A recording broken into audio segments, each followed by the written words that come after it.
Hello， 大家好，我係問天。今集會同大家介紹下呢兩隻新嘅無雙武將。先介紹呢一隻免費嘅無雙小喬，只要參與翻官方活動，每人就可以免費獲得一隻。佢嘅技能純潔之花一共分為3部分。第一部分，佢喺隊伍入面兵種適性最低嘅時候，唔會俾人揀做普攻嘅對象，而且全屬性會加15%。呢個亦係佢兵種適性冇 S 嘅原因。佢同兵種 S 只係差5%，四圍方面唔算太差，三圍就唔清楚，要問周瑜。第二個部分，喺隊伍入邊最高 cost 嘅隊友發動主動或者突擊戰法嘅時候，小喬就有機率對混亂、灼燒、計窮嘅人造成兵刃傷害。第三部分，對有混亂、灼燒或者計窮嘅人造成兵刃傷害之後，會降低對方造成嘅輸出。第二位武將大喬，佢嘅技能同樣分成3部分。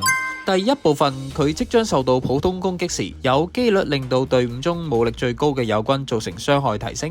第二部分，該名友軍會同敵方進行角力，即係互相普通攻擊一次。第三部分，嗰名友軍喺普通攻擊之後，有機會獲得各種增益或者補血。大喬嘅技能好適合做一啲突擊隊嘅隊伍，因為技能發動嘅時候，普攻係唔受到繳械嘅影響，兼且可以觸發到突擊技。今次實測呢一對官方推薦嘅組合由大喬、小喬同埋孫尚香組成，暫時未有名，暫且叫佢做三娘弓先。呢一對強勁之處係3個武將嘅聯動，再加上緣分，直接令到隊伍去到 T0 嘅水平。先講佢哋嘅緣分，喺頭2回合會加30速，仲有25% 嘅規避同埋倒戈。規避同埋倒戈除咗令到隊伍嘅生存能力增加之外，呢2個增益仲令到香香嘅弓腰肌加36點武力。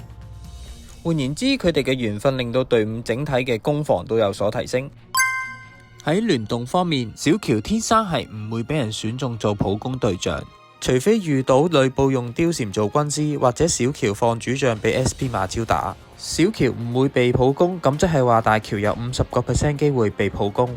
配上魅惑之後，既可以打控，又可以觸發佢嘅技能。同時間，大喬50% 機會被普攻，亦增加咗孫尚香同對方角力嘅機會。而孫尚香每次發動嘅突擊技能，亦都可以聯動埋小喬，觸發佢嘅技能，造成兵刃輸出。而且小喬嘅技能造成兵刃傷害之後，仲可以降低對方輸出。呢一套組合拳環環相扣，連貫到底。千祈唔好以為小喬冇乜輸出。通常都有幾千，多嘅時候1-2萬都有機會。以目前測試嘅情況嚟睇，個人認為暫時最好嘅組合係呢2個。咁喺影片最後有先鋒服嘅戰報俾大家參考翻。除咗頂配版本嘅戰報之外，亦都有啲降配版本嘅測試戰報。